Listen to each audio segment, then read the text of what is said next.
So the paper here is Ultra Processed Foods and Human Health, an Umbrella Review and Updated Meta-Analysis of Observational Studies. This is by Dye et al.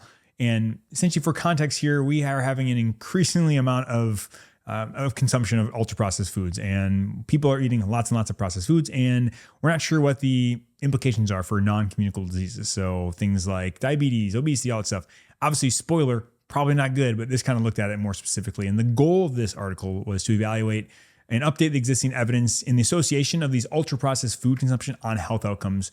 And essentially what we're looking at. So the United Nations had a decade of action on nutrition between 2016 and 2025, and its emphasis is on reducing non-communicable diseases, right? Linked to diet specifically. So they're kind of saying, hey, we're looking at how do we decrease these non-communicable diseases through diet. And they state that the ever increasing production and consumption of UPFs might represent an actual global crisis. So they're not saying, hey, this might be a problem. They're saying ultra processed foods might represent a global crisis. That's a big statement to say, and that's coming from the UN. So let's take a look here and say, first of all, what are ultra processed foods? So ultra processed foods, these are industrial formulations of substances derived from food or synthesized from other organic sources. So meaning that's like a really catch-all term of saying like, it's kind of food, but it's really processed and it's kind of a whole deal. But typically they contain little or no whole foods and are ready to consume or heat up. So they're ready to go for you whenever they're convenient. They're things in packages. They tend to be high in fat, salt, sugar, which typically kind of have some increased risk with health outcomes.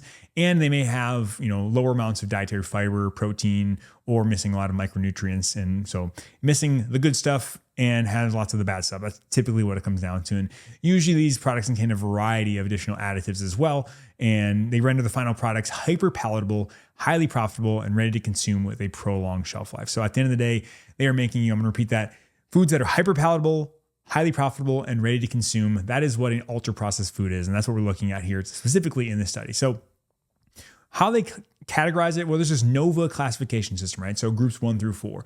Group 1, these are unprocessed or minimally processed things like fruits, veggies, meats, kind of the good stuff, right? So we're talking about eating an unprocessed diet. We're kind of hanging out here. Moving up to group 2, they're a little more processed, things like oils, fat, salt, and sugar. So things like butter, right? Honey, even olive oil, things like canola oil. Everyone talks about how highly processed those are. That's a whole other discussion in podcast, but group 2 is our oils. Moving to 3, these are processed foods, things like bacon, beef jerky, fruit, and fruit syrup.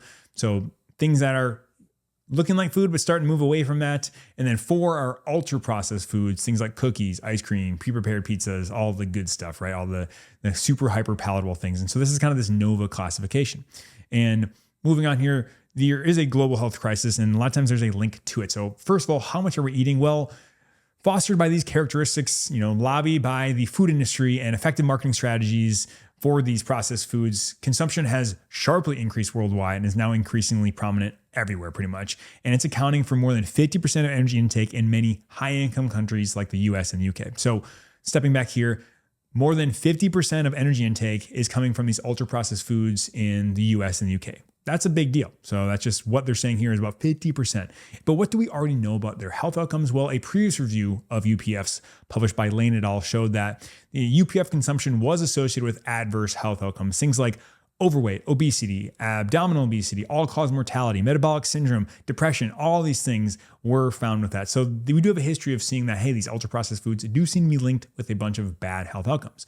And so this study specifically, it was an umbrella review and meta-analysis of all these observational studies. And so observational studies have to remember that, hey, we cannot bring any causality from this. It's just an observational study. But they looked at different databases up to March 2023, but they had to, in the study, have some sort of health outcome, right? So they had to have ultra-processed foods looking at a specific health outcome. And this was a meta-analysis of cohort case-controlled or cross-sectional studies looking at UPF consumption. And overall, once again, had to have observational studies with some health outcome. And the key metrics they looked at here, we're looking at summary size effect, confidence intervals, and they're looking at all these different things, looking at bias, how biased were these as well. And what were the overall outcome of the study? Well, essentially what we find is that the analysis of these 39 meta-analyses, so essentially a analysis of analyses, it included 122 individual studies on 49 unique health outcomes. They did find that ultra-processed food was associated with 25 different health outcomes. The big things for convincing evidence, meaning, hey, we're very confident that these are most highly associated with this, is renal function decline and wheezing in children. So essentially kidney problems and wheezing in kids. Highly suggestive evidence, meaning probably has something to do with it, includes diabetes, having overweight, obesity, depression, and common mental disorders as well. And then suggestive evidence for all-cause mortality, cardiovascular mortality, hypertension, cardiovascular events, abdominal obesity, and anxiety. And so just taking a step back there, what they're saying is, hey, we feel very confident that this is linked to renal function decline and wheezing in children.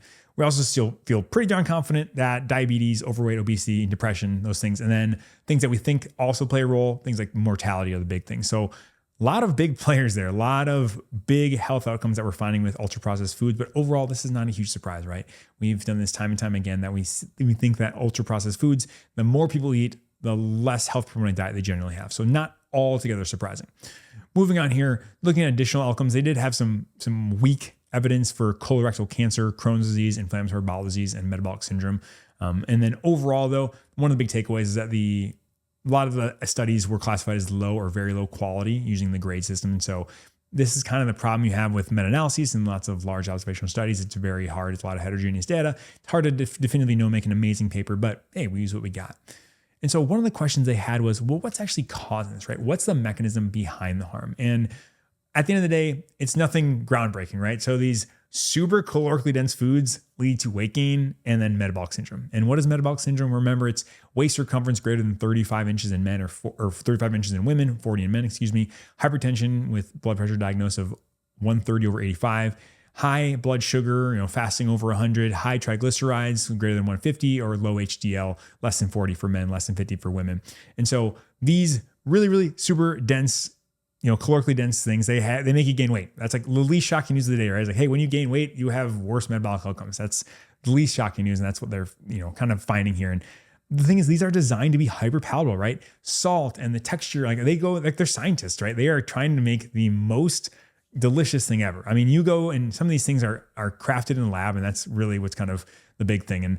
And they're trying to do it because it's very good, right? It sells for them and it's very important. So once again, am I calling every single person who works for big food or big agriculture bad? No, that's not what's happening at all. But it's 2024. People have found a way to make these things incredibly addictive, essentially, where, hey, you eat that and you're like, wow, your senses just light up, right? Because we've designed with the salt and the fat and the texture just make you want more and more. And so they're doing that. And then by doing that, you eat a lot, right? Because how do you eat just one chip, right? You keep going. And so that's the big thing as well. And what they haven't mentioned as well is, they talked with wheezing. They might have thought mechanism wise that maybe some of the additives in the food may be causing an immune response, which triggers inflammation in the airways.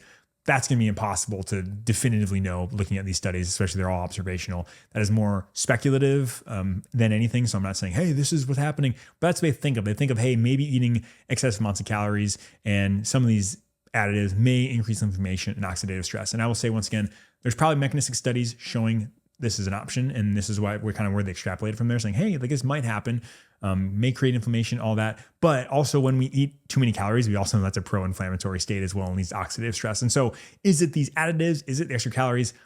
Who knows, kind of playing a role. But either way, what I thought was also interesting is that they did say that these ultra-processed foods, they may be playing a role in mental health, meaning leading to a decreased mental health. So having issues like depression or anxiety, which are super interesting. And they also mention non-nutritive ingredients as well, things like non-caloric sweeteners like aspartame.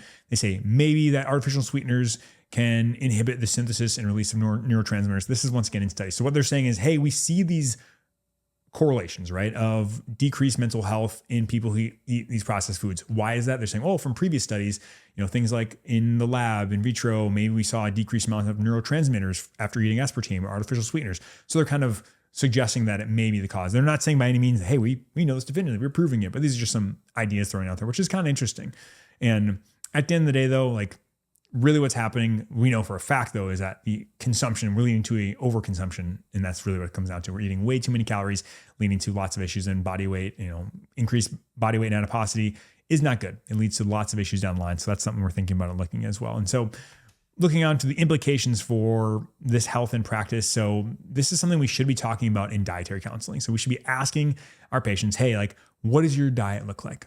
And asking and seeing, hey, how much processed food you're eating per day. And sometimes this is tough. And here's the biggest thing is this is not like a single thing, right? Like, hey, you should make someone feel bad because they're eating processed food, because this is a public health issue, right? We might need public health policies to take this. We might need to have taxation on these. We might have more pronounced food labeling, to alert people to this. And unfortunately, here in America specifically, anything like that, like taxation or food labeling, probably won't go over well with the lobby and just Americans being good old fashioned and stubborn, specifically with taxation. That's a big thing. If you tax these foods, people in America would, first of all, boycott that. And they say, I want to eat what I want to eat. You can't tell me what I want to eat. And hey, that's fine.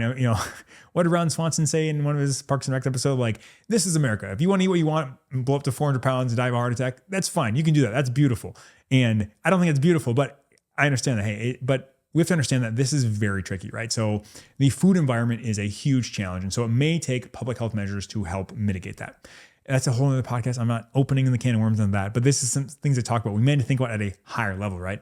They talked about food labeling as well. Some places are starting to do that, like in California, but maybe having a thing, hey, this contains ultra processed foods, where essentially it's almost like a tobacco warning, like, hey, this includes this, to alert people of that. Do I think it'll change? I'm not sure. With all that stuff, it's like, okay, that's great. What do we actually do? Well, I think the biggest thing is we need to focus on eating a whole, minimally processed foods. Like, those are the big things. Your diet should consist of things that are whole and minimally processed. That's really, really like the basis of everything. So that's kind of all these scary things we should do. Like, we know what we should be doing though. And so this is just what we're looking at here. And specifically, there are research gaps for this.